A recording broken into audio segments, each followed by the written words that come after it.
Estimados amigos, vamos a continuar con el tema de introducción a transferencia de calor. Vieron que de repente se cortó la grabación. No sé qué le pasó a mi teléfono. Ahorita ya estoy usando una manera de grabar con la barra de juegos de Windows 10. Entonces, pues se cortó de repente. Ya ni me despedí ni nada, la verdad. En este caso, pues vamos a seguir pues con respecto al concepto de temperatura. Como ven, se lee, dice, con respecto a la temperatura es necesario definir las temperaturas, sus unidades de medida y los instrumentos de medida. Según la termodinámica, en la teoría cinética de la temperatura y la presión, la temperatura es la medida de la energía cinética molecular promedio del sistema. Es decir, la temperatura es 2/3 de Na entre R por la energía media, y eso es igual a 2/3 de la energía media entre capa minúscula, donde la energía media pues es igual a la masa por la velocidad media al cuadrado sobre 2. Así, donde la energía media es la energía cinética media de las moléculas del gas o de la molécula del gas ideal de masa m. Desde luego la masa está dada en kilogramos. Y capa minúscula es la relación de R entre Na, que no es otra cosa que la razón de la constante de los gases R al número de Avogadro N, subíndice A. Y R pues tiene unidades de Joule sobre mol grado Kelvin. Y Na es mol a la -1. Por tanto, pues, capa minúscula, que es una constante fundamental, que es la constante molar del gas por molécula y se llama constante de Boltzmann. Esta constante es Joule sobre Kelvin. Así, la velocidad molecular correspondiente a la energía media se llama velocidad media cuadrática. Por tanto, se observa que a mayor temperatura, mayor velocidad o a la inversa, y por tanto, mayor energía molecular, lo cual se puede aplicar en los tres estados de la materia.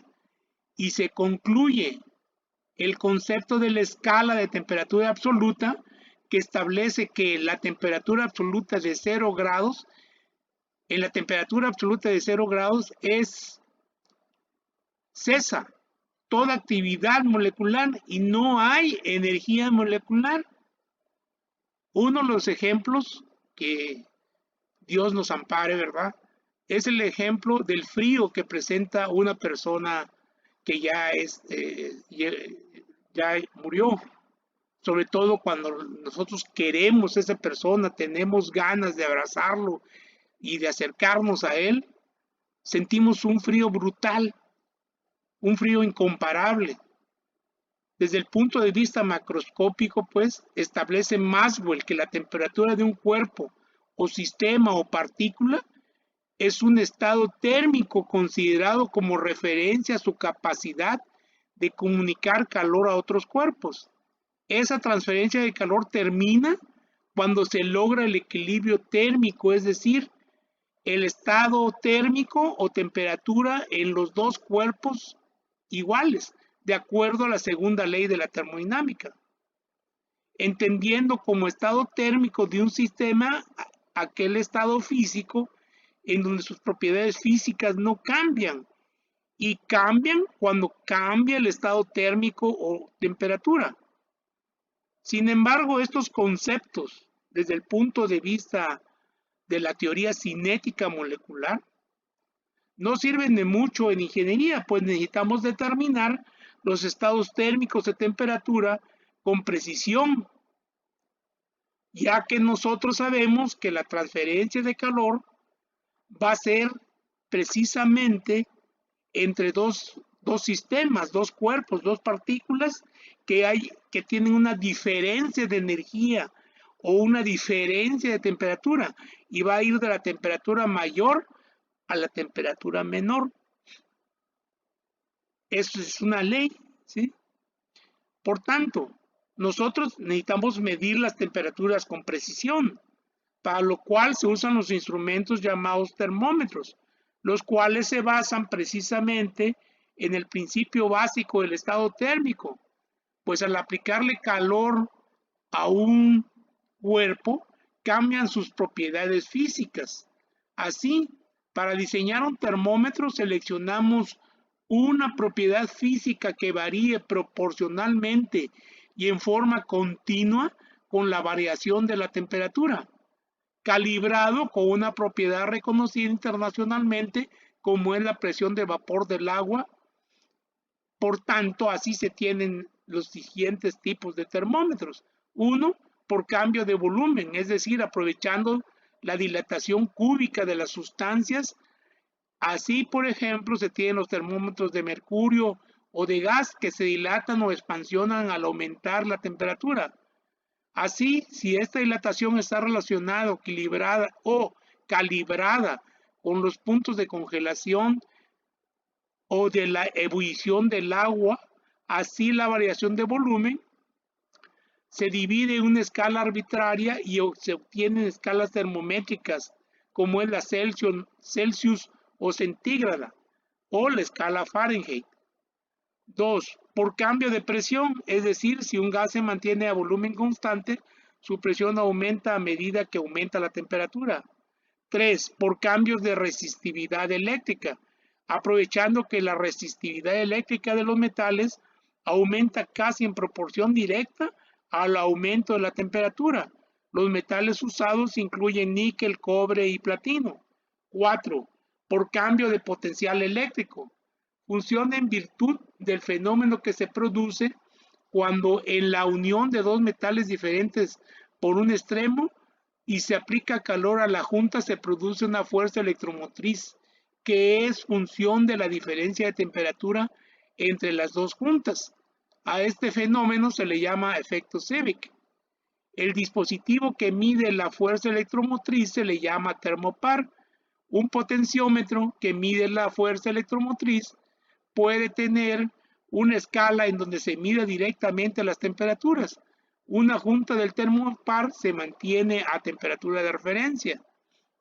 Desde luego, todos estos planteamientos lo pueden ustedes checar en los libros de termodinámica o de física, o también ir, como digo acá, ver un libro de instrumentación industrial, un catálogo, pues, de instrumentación industrial, en donde veamos los termómetros, cuántos tipos de termómetros hay a nivel industrial. Uno de esas instituciones, esas instituciones que venden estos instrumentos industriales es Cole-Parmer. Más adelante les voy a dar las direcciones electrónicas para que ustedes lo chequen. Yo en este caso, pues era el 2001-2002. Debe haber más recientes, definitivamente. Lo chequé y sí existe la empresa Cole-Parmer. Entonces, 5. Por cambios ópticos. El instrumento es el pirómetro óptico, que funciona de la siguiente manera. Se mira con él el cuerpo caliente cuyo brillo se compara con el de una fuente de luz ajustable y calibrada que está dentro del instrumento. Cuando el brillo de la luz del instrumento se ha ajustado para que sea el mismo que el del cuerpo cuya temperatura se desea, el instrumento proporciona la temperatura. Desde luego hay varios tipos que podemos checar, como estamos diciendo, en empresas que vendan instrumentación industrial. 6. La cámara termográfica o termografía, que es lo más moderno en la medición de temperatura. Es la medida del calor corporal emitido por la piel por radiación infrarroja, mediante placas fotográficas o receptores de imagen sensible a los rayos infrarrojos. Acuérdense del espectro electromagnético del calor. Se obtienen termogramas de la totalidad o parte del cuerpo, algunos tipos de cristal líquido sensibles al calor. se pueden aplicar sobre la piel proporcionando una lectura directa. Las variaciones de la temperatura cutánea dependen, entre otros factores, del número de vasos sanguíneos y de su cercanía a la superficie corporal. Las imágenes anormales pueden indicar una enfermedad. Precisamente ahorita es popular el hecho de que cuando uno quiere entrar o estar en algún local comercial, le toman, o en los bancos también, le toman a uno la temperatura precisamente con un termómetro de láser o un termómetro, como estamos diciendo, de radiación infrarroja. El punto caliente de forma anormal puede indicar el desarrollo, por ejemplo, de alguna enfermedad, mientras que un punto frío de forma anormal puede indicar un bloqueo del torrente sanguíneo y puede ser producido por una trombosis. En ingeniería, la termografía es un método de impresión y copiado muy popular antes de la invención de las fotocopiadoras. La impresión termográfica consiste en el calentamiento puntual de las tintas especiales, consiguiendo un efecto tridimensional especial a un coste bajo. Está también el séptimo, los termómetros láser, cuyo funcionamiento es parecido al de la cámara termográfica. Se puede tener un rayo láser o sin él. Otra vez, aquí insisto en que vean los catálogos de instrumentación, ¿sí?, actuales, por ejemplo, en Cole Parmer, en el sitio web www.coleparmer.com o también www.equiparm.com.mx de la empresa Equipar, Sociedad Anónima de Capital Variable, y también www.fluke.com. Yo estaba diciendo que vieron el equipo TI-30, pero hay muchos instrumentos de diferentes características. Las escalas termométricas o escalas de temperatura lo pueden ver, por ejemplo, estaba yo viendo que usé la enciclopedia Encarta, ¿sí? Una de las primeras escalas de temperatura todavía empleadas en los países anglosajones fue diseñada por el físico alemán Gabriel Daniel Fahrenheit. Según esta escala, la presión atmosférica normal, el punto de solidificación del agua y de fusión del hielo es de 32 grados F y su punto de ebullición es 212 grados F. Fahrenheit, pues. La escala centígrados Celsius, ideada por el astrónomo sueco Anders Celsius y utilizada en casi todo el mundo, asigna un valor de 0 grados centígrados o Celsius al punto de congelación del agua y 100 grados centígrados a su punto de ebullición. En la ciencia, la escala más empleada es la escala absoluta o Kelvin, inventada por el matemático y físico británico William Thomson, también llamado Lord Kelvin. En esta escala, el cero absoluto está situado a menos 273.15 grados centígrados, que corresponde a 0 Kelvin. Y una diferencia de un Kelvin equivale a una diferencia de un grado en la escala centígrada.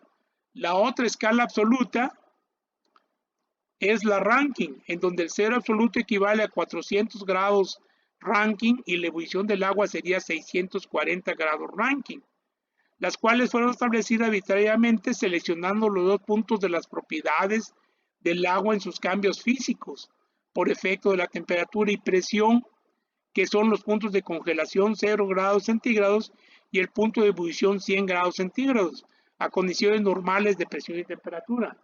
Las conversiones de unidades de temperatura. Aquí les presento algunas fórmulas para la conversión de unidades de la temperatura. Ahora bien, esta figura que les estoy presentando es de la enciclopedia Encarta. Aquí se ve pues que en la escala Kelvin tenemos 373.15, que corresponde a la escala Celsius de 100 grados y en la escala Fahrenheit a 200 grados Fahrenheit. Y el punto de congelación 273.15 Kelvin, y eso es igual, es pues a 0 grados centígrados y 32 grados F. Y el 0 en la escala Kelvin corresponde a menos 273.15 grados centígrados y menos 459.67 grados Fahrenheit. tomado de la enciclopedia en carta de Microsoft Corporation, reservados todos los derechos. Con respecto a la energía térmica, de acuerdo a la Ley de Conservación de Energía, que establece que en todo proceso físico, químico, eléctrico, electrónico, atómico, ¿sí?, la energía no se crea ni se destruye, solo se transforma en otro tipo de energía. Y el equivalente mecánico del calor de Joule que establece cada vez una cantidad dada de energía mecánica se transforma en calor, se obtiene siempre la misma cantidad de este. Así, 4180 Joule equivale a una kilocaloría. Una caloría es la cantidad de calor para elevar 1 grado centígrado la temperatura de 1 gramo de agua. Ahora veremos la gráfica de calor-temperatura de la enciclopedia en carta. Aquí se la estoy presentando. Si observan, comenzamos con la fusión del agua. Luego de la fusión, pues empezamos a hacer líquido hasta llegar a la vaporización, ¿sí?, y ya llegar al vapor de agua, ¿sí? Aquí precisamente dice el calor y la temperatura. La gráfica representa el cambio de temperatura que se produce al suministrar calor al agua a una atmósfera de presión a 0 grados centígrados y 100 grados centígrados. Se le puede suministrar calor sin cambiar su temperatura. El calor latente rompe los enlaces que mantienen unidas las moléculas, pero no aumenta su energía cinética molecular. Para vaporizar 1 gramo de agua hace falta aproximadamente 7 veces más calor que para fundirlo. Esa diferencia se refleja en las distintas longitudes de la parte horizontal de la gráfica. Las pendientes de las líneas inclinadas representan el número de grados de aumento de temperatura por cada joule de calor suministrado a 1 gramo de agua. El calor específico del agua es 4185.5 joules por kilogramo y grado, es decir, hacen falta 4185.5 joules de energía para aumentar en 1 grado de temperatura 1 kilogramo de agua. Desde luego les decía que es de Microsoft Corporation, reservado todos los derechos, de la Biblioteca de Consultas de Microsoft en carta, 2005, en este caso 2005. Desde luego hay libros de termodinámica donde encuentran ustedes estos análisis. Yo lo usé porque pues, me gustó en este caso cómo estaba planteado. Así, desde el punto de vista de termodinámica, la temperatura es una propiedad del sistema, ya que, como se dijo, depende de la energía interna del sistema. En cambio, el calor o energía térmica se manifiesta en el exterior del sistema cuando existe una diferencia de temperatura. Por tanto, el calor es una propiedad del proceso, mas no del sistema. Si el calor es la energía transferida entre dos sistemas, cuando existe una diferencia de temperatura entre ellos, los procesos de transferencia de calor serían. Precisamente los procesos de transferencia de calor son estos. El calor puede transferirse en 3 formas: por conducción, por convección y por radiación. Nuestro trabajo aquí en el curso precisamente va a ser el cálculo del calor en la conducción, en la convección y en la radiación. La conducción es la transferencia de calor a través de un objeto sólido. Es lo que hace que el asa de un atizador se caliente, aunque solo la punta esté en el fuego. La convección transfiere el calor por intercambio de moléculas frías y calientes. Es la causa de que el agua en una tetera se caliente uniformemente, aunque solo la parte inferior esté en contacto con la llama. La radiación es la transferencia de calor por radiación electromagnética, generalmente infrarroja. Es el principal mecanismo por el que el fuego calienta la habitación. Desde luego les decía que es de la enciclopedia en carta, Microsoft Corporation, reservado todos los derechos, de la Biblioteca de Consulta de Microsoft en carta 2005. Y aquí aparecen pues los esquemas de lo que estamos diciendo de los 3 tipos de transferencia de calor. Les recomiendo que vean un video que se llama Una extraña roca. en donde precisamente es la vivencia que tienen los astronautas en la Estación Internacional. Ahí tratan muchos temas precisamente de los que estamos hablando. Uno de los conceptos es de que dicen ellos que a la hora de estar saliendo a reparar, aunque llevan su traje espacial y todos los instrumentos y protección que pueden tener, cuando salen a reparar algo afuera de la nave, sienten que la luz les está quemando. Entonces, esa es la gran energía que el sol está mandando a todo el sistema por radiación. Entonces, ese es uno de los ejemplos típicos que sí quisiera que vean ustedes esa serie. Está en los programas de streaming o en YouTube. ¿Sí? Ahí observan ustedes esto que estamos diciendo. Precisamente la evaluación de la magnitud del calor transferido en cualquiera de las tres formas es precisamente el trabajo que haremos en el curso. Me dio un saludarles, ojalá que les haya gustado y se inscriban y le den like a todos estos videos. Este sería desde luego el video 8, que fue continuación del video 7, porque les digo, tuve no sé qué le pasó a mi celular, que se puso caliente y se paró. Entonces ahorita ya estoy usando la barra de juegos precisamente de Windows 10. Que Dios les bendiga, me dio gusto saludarles, que pasen buenas tardes.